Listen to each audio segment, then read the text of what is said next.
근데 우리가 세례성사를 받고 나면 그 다음에 신자답게 살아야 되는데 이게 잘 안 되죠.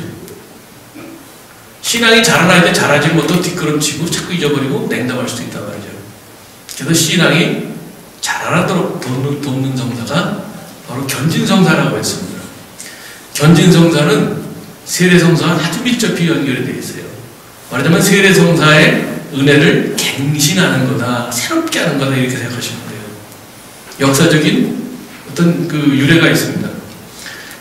제 책 40쪽에 나오는데, 처음 초세기에 313년까지는 박해 시대였어요. 300년 내내 박해가 있었던 건 아니고, 항상 박해의 어떤 기미가 있었고, 황제를 잘 만나면 어떤 황제는 그냥 묵인해주고, 어떤 황제는 뭐 정치적인 이유 또 뭐 여러 가지 이유에서 또 박해를 세게 하고 그런 게 있었어요. 그러니까 313년까지 신자가 되기 위해서는 박해받을 각오, 순교할 각오를 해야만 된다는 거예요.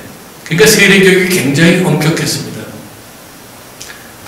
왜냐하면 순교할 준비가 돼 있는 사람만 세례를 줬다. 그 정도로 엄격했다. 이렇게 생각하셔도 틀리지 않습니다. 그래서 세례 받기를 원하는 사람은 3년 동안 예비 신자로서 교육을 받습니다. 무려 3년이에요. 지금 그렇게 되면 다 떨어져 갈 거예요. 예전에 김수환 추기경님 계실 때 냉담자가 많으니까 세례 교육을 1년간 시키자. 이거 얼마 있다가 다시 6개월 환원이 됐어요. 1년 동안 참지 못하고 다 떨어져 가는 거예요. 다시 6개월 됐다는 거죠. 네, 3년이 됐고 그 기간 동안에 이 사람이 그냥 교리 지식만이 아니라 신자답게 사는지 그것부터 다 검사를 합니다. 그래서 이 기간이 지나면 예비 신자로서 있었던 동안 생활을 심사해서 세례받기에 합당한 사람을 선출합니다. 세례받기에 합당한 사람을 선출이 되면 세례받기 전날 한 곳에 모여서 주교는 악령이 그들을 떠나 되돌아오지 못하도록 구마식을 거행합니다. 그리고 밤새 깨어있으면서 성경 말씀을 듣고 가르침을 듣습니다. 과거에는 교회 규모가 작았어요. 왜냐하면 도시를 중심으로 공동체, 오늘 분당 같은 공동체가 하나둘 생겼고 주교님이 직접 그 공동체에서 주교님이 협조자인 사제들과 함께 그 공동체를 운영을 했다는 거죠. 그래서 세례받기 전날 모이는 거예요. 전날 모여가지고 세례 대상자들이 밤새도록 구마식을 거행한 다음에 다시 한번 주교님한테 종합교리를 받는 거예요. 달기 울시각에 새벽에 세례수를 축성하고 세례받을 사람들은 옷을 벗습니다. 왜냐하면 옛날엔 침례였어요. 물속에 들어가는 거예요. 성당이 아니라, 왜냐하면 그때는 돈변한 성당이 별로 없었겠죠. 신자들이 보이는 그것을 성당이라고 한다면 그 옆에쯤에 약간 그 세례를 받을 수 있는 그런 데가 따로 있었어요. 그러면 주교는 세례자를 위해 사용할 구마 기름과 감사의 기름을 축성한 다음에 사제가 그 사람을 데리고 물속에 같이 들어갑니다. 그 다음에 묻는 거예요. 당신은 전능하신 천주 성부를 믿습니까? 믿습니다. 그럼 물속에 한번 들어갔다 나오는 거예요. 죽었다가 다시 살아나는 거죠. 그 다음에 그 천주 성자 예수 그리스도를 믿습니까? 믿습니다 하면 다시 한번 들어갔다 나오고, 그 다음에 성령을 믿습니까? 믿습니다 하면 다시 한번 물에 들어가고 물속에 싹 들어갔다 나오고, 이런 식으로 해서 세례를 줬다는 거죠. 그 다음에 이게 끝나면 이 사람이 이제 물을 다 닦아준 다음에 기름을 발라주고 옷을 입게 한 다음에 성당 안에 들어가게 됩니다. 성당에서 주교는 세례받은 이들에게 안수를 하고 이마에 성례를 바르고 십자 표시를 한 다음에 평화 인사를 나눠요. 그리고 미사가 거행이 됩니다. 이런 방식으로 거행이 됐어요. 굉장히 길죠. 그런데 교회가 확장이 되기 시작하는 거예요. 전교가 되기 시작하는 거죠. 이미 박해 시대부터 교회가 이제 쭉쭉 뻗어나가는데, 그런데 이제 뭐 313년 종교 자유를 받고 난 다음에 더 뻗어나가는 거죠.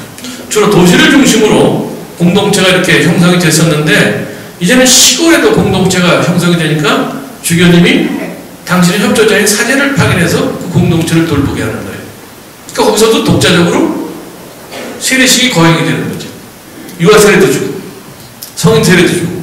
근데 그 마지막에 세례를 받고 온 사람들이 성당 들어왔을 때 주교님이 안수하고 성유 바르고 십자 펴지는 그 부분은 할 수가 없는 거죠. 그건 따로 떼어놨다가 나중에 주교님이 그 본당을 방문하시게 되면 그 부분을 거행했다는 거죠. 요게 나중에 독립해서 견진성사가 된 겁니다.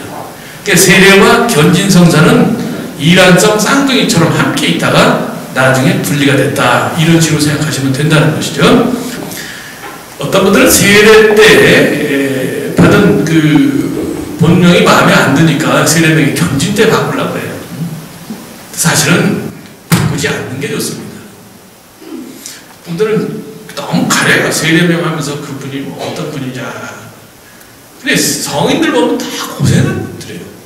순교자도 있고 과부도 있고 그런 분들이 있는데 그건 다 빼놓고 뭐 아름다움만 찾으려고 그러는데 성인 중에 그런 분들 없어요. 다 고생했지.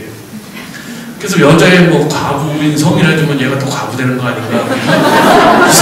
그런 거예요. 그러니까 어쨌든 간에 보면은 이쁜, 하여간 이름이 이쁜 어떤 그런 성인명을 줬는데 이건 좀 너무 좀 그런 거 아닌가. 이제 이런 거 사실 피해되죠. 그러니까 견진 때 세례명을 바꿀 수 없느냐.